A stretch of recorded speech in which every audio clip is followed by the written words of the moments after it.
going on? What's going on, y'all?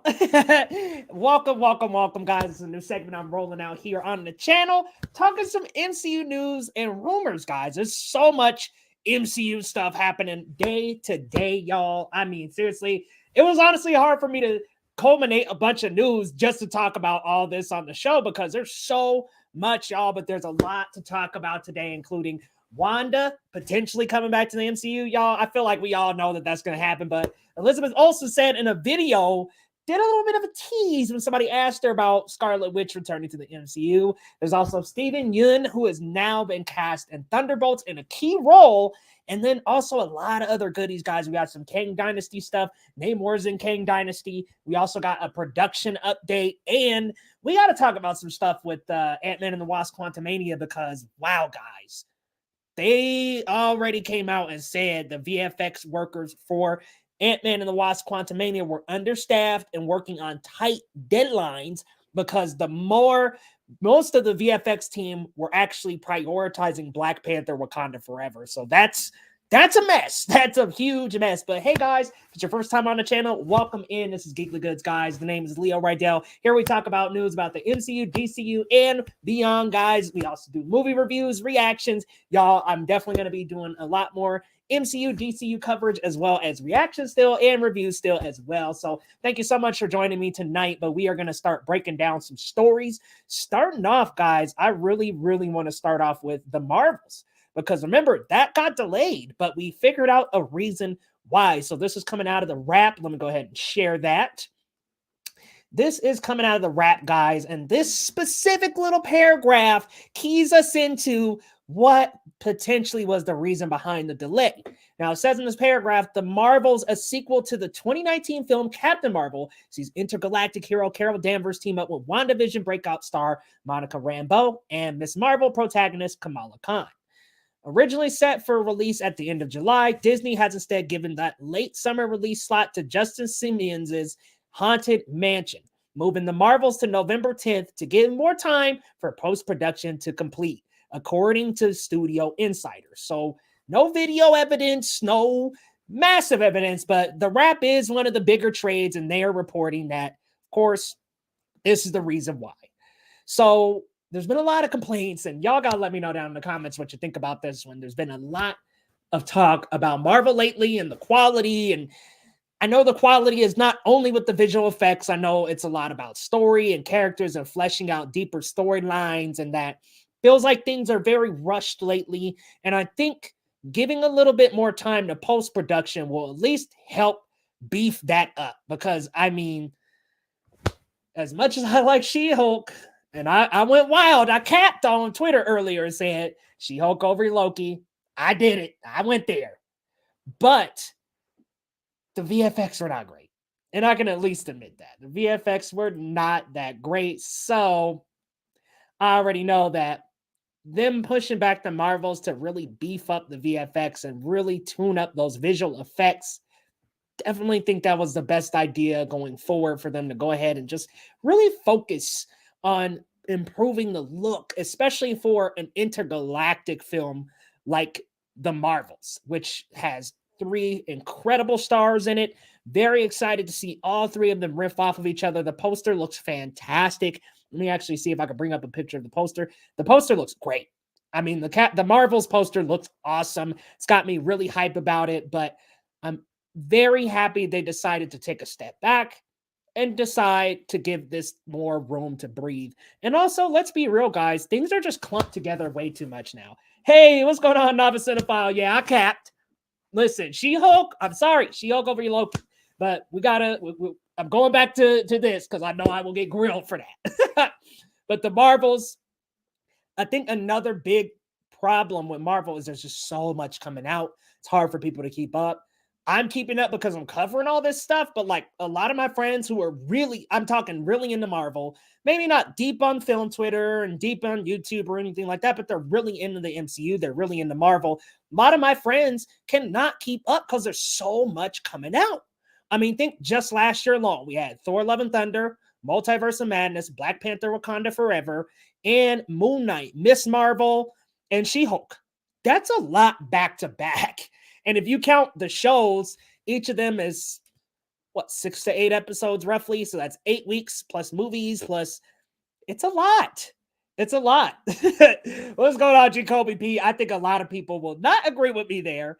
But hey, like, listen, your boy got a little bit of a hot take going on with that one. But let's have a look at the Marvels poster because it just looks so nice and cool. And honestly, I'm glad that we got something from the Marvels because I'm starting to get slightly impatient. I won't front. Let's go ahead and present here. Share screen. All right, guys, it looks good, man. I love the look of the poster. I like how it's aligned, kind of like the first Captain Marvel poster where there's a lot of vertical alignment, but here you've got all 3 of them. Oh, thank you so much. What's going on, Galliette Productions? Hey. Yeah, that would be awesome, actually. My email address is over on the info tab over on my channel, so feel free to reach out through my email. It's geeklygood@gmail.com. Hey, I'm with you. See, Galliette, man, I really enjoy She-Hulk. I really enjoy it. But yes, very first story, guys. The Marvels, reason for the production delay. Very unfortunate production delay, but a good thing for the MCU to just go ahead and really focus on beefing up those VFX and post-production and give us a product that we can all love and enjoy and be proud of. Now let's go to our next story, guys. And this is a rumor. This is coming from KC Walsh over on Twitter. And there is a rumored update with the production schedule for Marvel. Now, the couple of things that are on there is a good list of bullet points for release dates and slates added to their production schedule. Secret Invasion is rumored for May.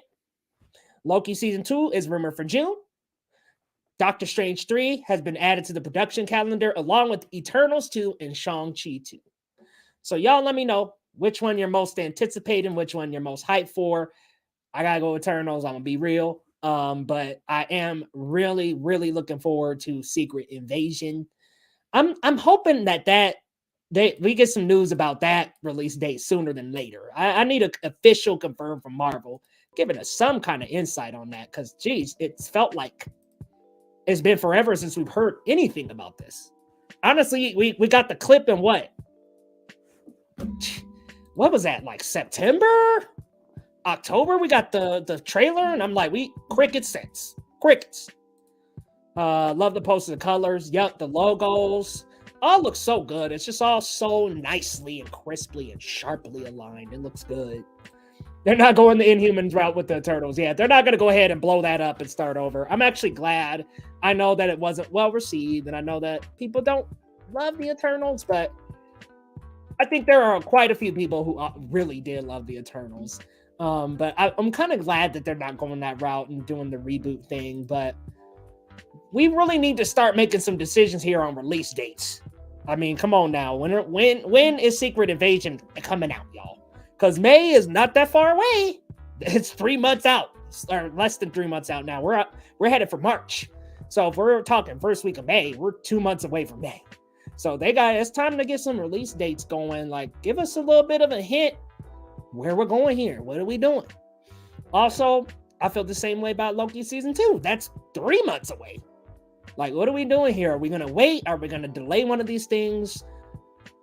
If I would be honest, I think the smartest idea would be to go ahead and release. And I don't want to see it get delayed, but I do think it'd be best to have Secret Invasion come out like before the Marvels. But I know that's been delayed, so I don't really want to wait until September or August for that either. But I feel like that ties and correlates with that show so well.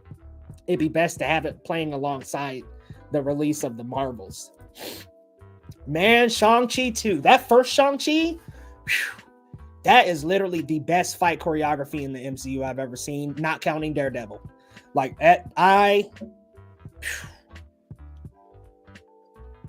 honestly, I love Shang-Chi. The first one, I thought, wow, they really hit the lottery with that one. I thought the first Shang-Chi was something different, something fresh, something unique, something cool and new to the MCU, using martial arts influence and really rolling with that for the MCU. It just was really, really cool. I wonder if Scott Derrickson, that'd be cool, but he threw a little shade on Twitter, so I don't know. say what you will about MOM, but Raimi's direction was a highlight of that movie. Oh, absolutely. And as somebody who, on the first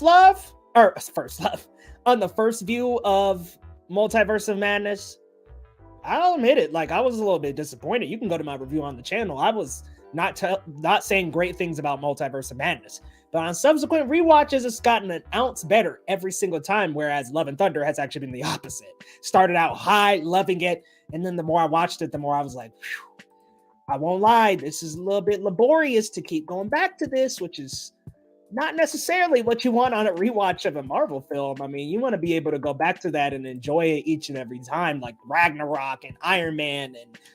But yeah, with Love and Thunder, I have no desire to go back to Love and Thunder.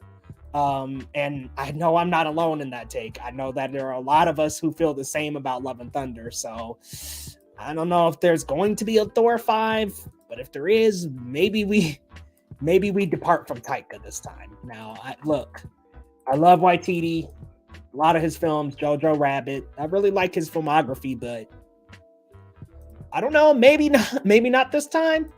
But yeah, I'd love for Scott Derrickson to return. Yeah, that'd be cool. I liked Raimi's direction. What it was about that movie is it felt like the Illuminati stuff was just so unnecessary. And there was a lot in that movie that took away from Doctor Strange. I'm like, this doesn't feel like a Doctor Strange movie to me. It felt very much like a Illuminati movie where they squeezed in the Illuminati and then they did a little bit of multiverse travel and not a lot. It just didn't feel necessary to me. It didn't feel like a great part of it to me. So, but Loki season 2, look, I didn't love season 1. I already said it was worse than She-Hulk in my opinion, but I did love the finale of season 1. So I'm hoping season 2 gives us more adventures with the TVA. I want some more traveling. I want some more timeline exploring. That's what I came to Loki for. And I felt like I got a little bit of that, but not a ton in the first season. Not a ton. I don't want to be at the TVA headquarters. I want to be traveling through timelines and stuff. Yeah, I'm with you. I hate that people act like nothing from Phase 4 was good, but Shang-Chi was great. That's how I feel. I mean, listen, I will go on a whim and say this. Shang-Chi, No Way Home, Eternals, MOM a little, Wakanda Forever. I thought those were some juggernauts of Phase 4. WandaVision, Miss Marvel. I had a lot of fun with Phase 4, and I know that there's some criticism. I think that there was just a lot of content in a little bit of time, but I had a blast with Phase 4. I know there's a lot of criticism, but I enjoyed. Oh, hey, cool. Tell them I said hello. I think there's going to be Thor 5. Yeah. No more Taika.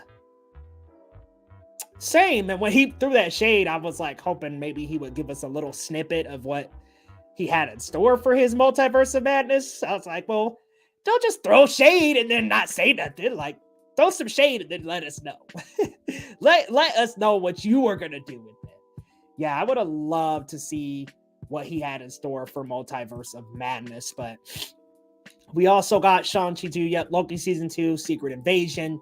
Hopefully, all these will be excellent. I'm really hoping that Marvel pushing stuff back really gives a lot of us a little bit of time to just play catch up and just really breathe. Because think about it, if we had the Marvels coming out in July, that would have been Guardians in May, Secret Invasion in May, Loki in June, then the Marvels in July.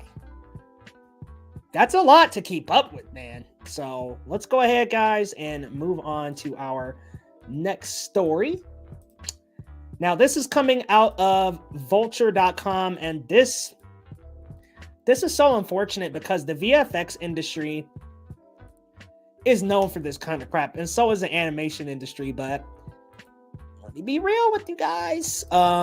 If you're planning on getting in those fields, long hours, lots of work. So this is coming out of the Vulture, which, like previous criticism leveled at Marvel by effects techs tired of being quote-unquote pixel fucked and pursuing unionization, these workers say the project was severely understaffed while facing an unrealistically short deadline to hit Ant-Man's long-established President Day bow. The upshot, a grueling slog during which filmmakers and studio executives nitpicked and revised vast swaths of Quantumania without budgeting enough time to implement the changes, forcing VFX workers to toil as many as 80 hours a week for months. This is like a second wave of what happened with James Cameron on Titanic. Crazy. What's so upsetting about this story is 80 freaking hours a week for months. 80 hours a week, guys. I mean, the typical work week for people in the US is 40. That's double. That's 16-hour days on average, or at least you're working every damn day. That's interested to see what phase 6 projects. Yep, nothing's been announced, but we do have some Kang Dynasty stuff to talk about a little bit later. Yeah, season 2 could be great. I really like the finale of Loki. But yeah, this is unfortunate for the VFX workers, and great point. Nava Cinephile movie didn't even look good. I mean, I will say this. I like the creature design. I did think the Quantum Realm looked actually pretty cool, but there are a lot of shots where you could tell, like, maybe not the best. Maybe y'all could tell me, but I'm gonna be real with you guys. Cassie and Ant-Man, when they were taken hostage by Kang, I was like, is that just a reuse of the No Way Home set? Like, it totally looked like the No Way Home set, if I could be honest, like where they were holding Lizard, and it looked very, very similar. So I don't know, maybe a little recycling going on here. It just did not look like it was. It didn't look like Wakanda Forever. Wakanda Forever at least had some awesome looking VFX. Shuri looked. Ooh. Spoiler warning if you haven't seen Wakanda Forever. It's been out since November, so spoiler warning. But Shuri looked great in the suit to me. I mean, things just looked super duper good in Wakanda Forever, and you could tell that that's what got the focus. And it's very unfortunate that that got the focus. Poor Ant-Man got lopsided. No VFX. Unfortunate. It's 80 hours a week. 80 freaking hours. That's a long ass time.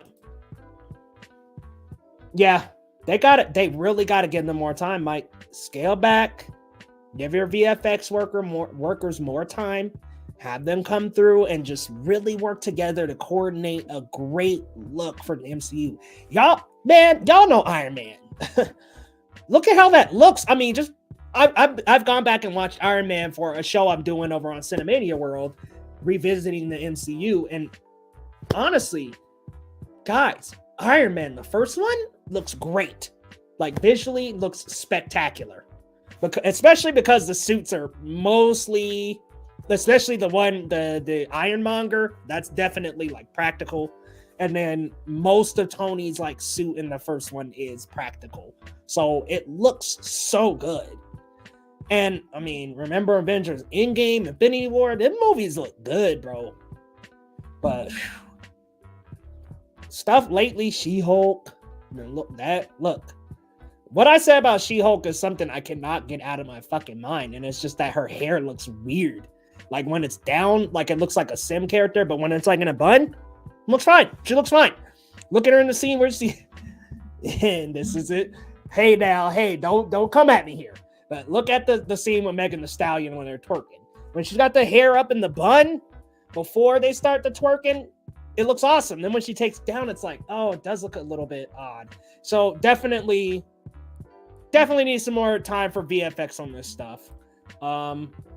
Yeah, some stuff in Quantumania for sure. There were noticeably some weird, jarringly off scenes where I was like, okay, did y'all really take the time to put effort and love into Quantumania? So I really think, yeah, man, that practical looking Iron Man, whew. Mike, we never getting back to that, bro.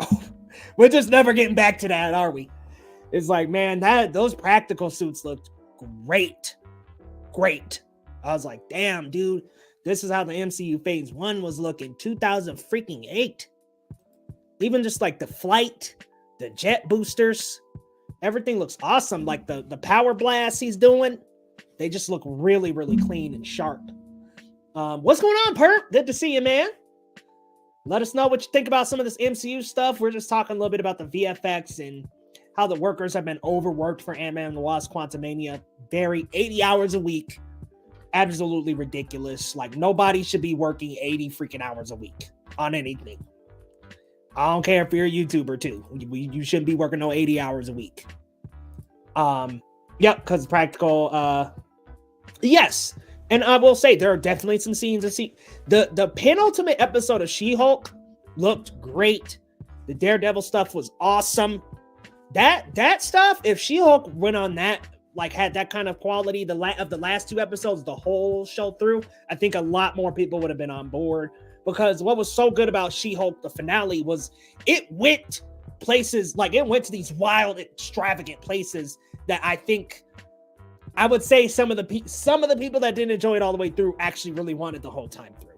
So I think if they would have went as zany as that, maybe not quite to that level, but a little bit more closer to that, I think we would have had a little more synergy and agreement on She-Hulk.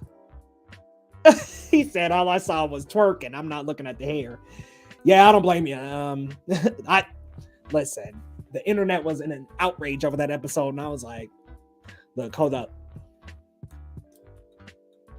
I don't have no problems with that She-Hulk twerking episode. I'm gonna just be 100%.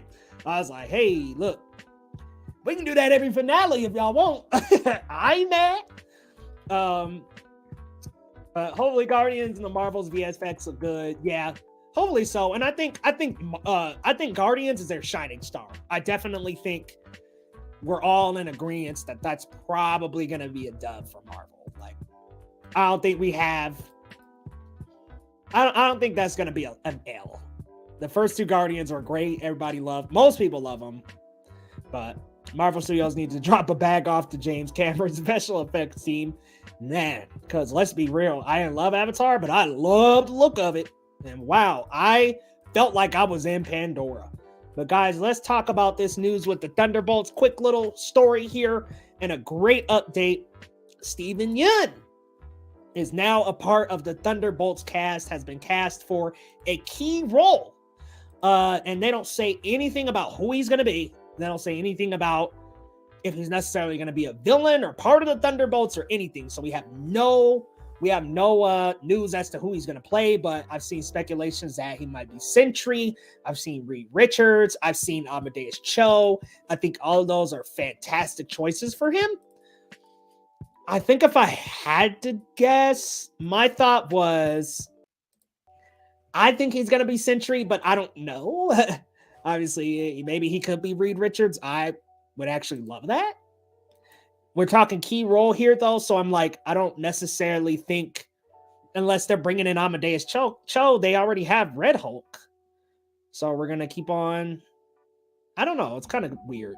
Hey, thanks for pulling up, Mike. I appreciate you coming out, man. Thanks for supporting, and I'll talk to you later.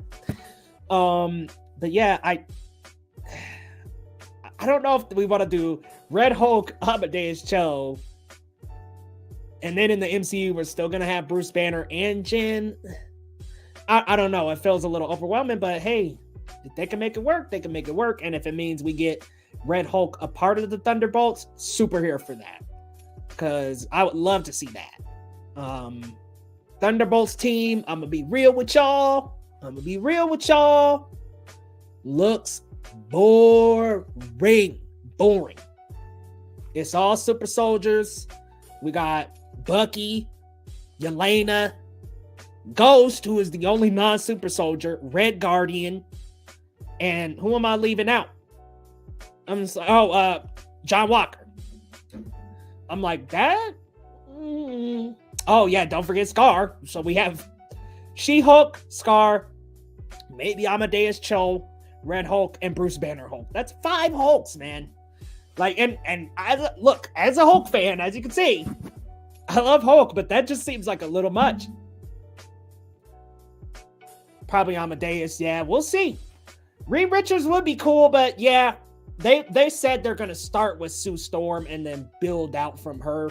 So I think what happens, don't quote me on this, this is completely prediction.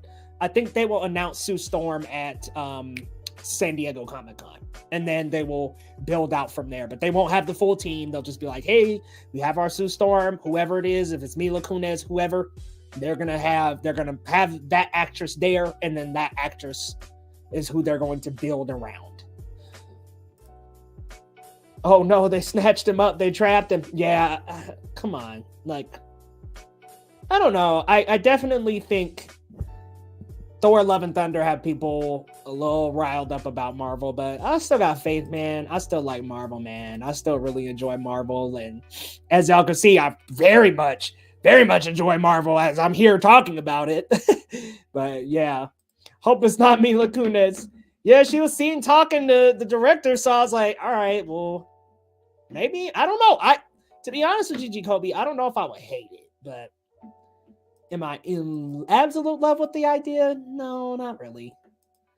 But let's talk about the thumbnail, guys. I made a thumbnail a little bit earlier today after seeing this news because I'm a freaking Wanda Maximoff super fan.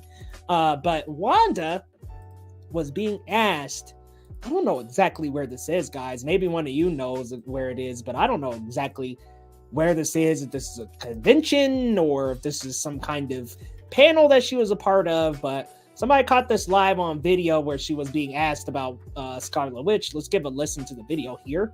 Go ahead and bring it up. Let's go ahead and take a listen to the video.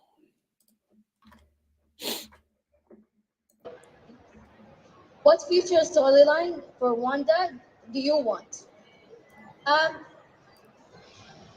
Well, honestly, if I were to tell you exactly what I would want, I think I would maybe be spoiling something because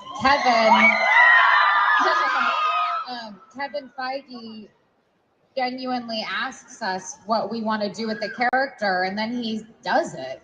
So I think I don't know if I can share, but I just want to come back. All right, guys. So y'all heard it there. Somebody asked, what's the future storyline for Wanda? And Lizzie said, I don't know if I can say anything because it might be spoiling. Kevin Feige, though, when we have an idea, he goes for it. I'm going to be real with you guys. If we don't see the actual dead body, I ain't buying it. So we didn't actually see Wanda's like lifeless. Ooh. Speaking of Wanda, I just knocked my Wanda down. Oh no. But we didn't see Wanda actually dead. So I think it's 100% possible that she comes back. Scarlet Witch is a big character in the comics. Wanda Maximoff became a huge character when WandaVision came out. I think you bring him back, boom. Kevin Feige holding the gun. Yeah, that meme of him with the little sniper rifle. Yeah, it totally could have just been them getting lunch. You know how we do, Jacoby. We see they see one little, oh, they're going to get Starbucks. Oh shit, they're talking over a drink. All of a sudden they think, oh, she must be Sue Storm, right? Oh man, Max Payne, the odds are great. Oof. Yeah, damn. Especially that Oz great and powerful. Oof, that Jupiter Ascending was terrible as well. But yes, big speculation that Scarlet Witch, and she could have just been being modest, like 100%, just like the Matt Shackman lunch could have been the same thing. Just being modest, just being kind, just not, slamming down fans and be like, oh, nothing's happening. She could have totally just being kind and just giving people a little bit of something to wet our tongues a little and get us excited. But I don't think Wanda's dead, guys. I don't think she's dead. Now, I don't have a photo for this one. Well, I'll pull up a photo real quick. Let's go ahead since this is on Twitter here. It's on actually my Twitter. But this is coming out of Comic Book. And they reported they had an exclusive interview with the writer for Ant-Man and now Avengers Kang Dynasty, Jeff Loveness. Lots of people are not happy that he's going to be writing Avengers Kang Dynasty. I don't blame you. But he's totally had an exclusive interview with Comic Book and disclosed a couple of details here. The first being Namor is going to be in Avengers Kang Dynasty. So that's great. I'm glad we're getting Namor in. And then the other piece of detail, there was a quote that he said regarding Kang's death toll. And he said, but I wouldn't worry too much about Kang's kill count. He's going to rack up some kills as he goes along. So the plan is totally to have Kang rack up kills as he goes along.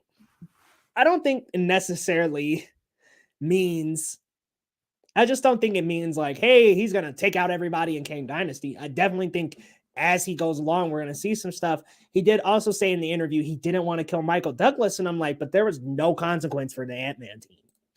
Even when she sacrificed herself, I don't buy that she's dead. Yep, I don't buy it either. I totally don't buy it. But I just think, I don't know. I'm glad Namor's back. I will roll with y'all about the Jeff Loveness stuff. Little dicey there. Little dicey. So I know that one. I'm a little bit kind of like, oh, we'll have to wait and see what happens with the Jeff Loveness stuff. But yeah, it sounds like Kang's gonna be taking out people as he goes. Of course, there's going to be Namor involved, and he didn't want to kill Michael Douglas. I get that. Michael Douglas is a legend. He didn't want to kill him. He didn't want to kill Michelle Pfeiffer. Get that. She's great. There had to be some kind of consequence, though. And that was a big sting to have Kang come in. Spoiler warning if you haven't seen Quantumania. Spoiler warning. But to have Kang come in and get beat by ants and then pummel the hell out of Scott, only to be then beaten by Wasp, who like shoots a couple of blaster beams at him and backs him into the machine. I just thought, what the hell? What the hell? Like, Wasp was barely in the movie and she saves the day? I don't know. Odd. Scared about him Waldron writing Kang, but Marcus and McFeely wrote The Dark World and went on to do Winter Soldier.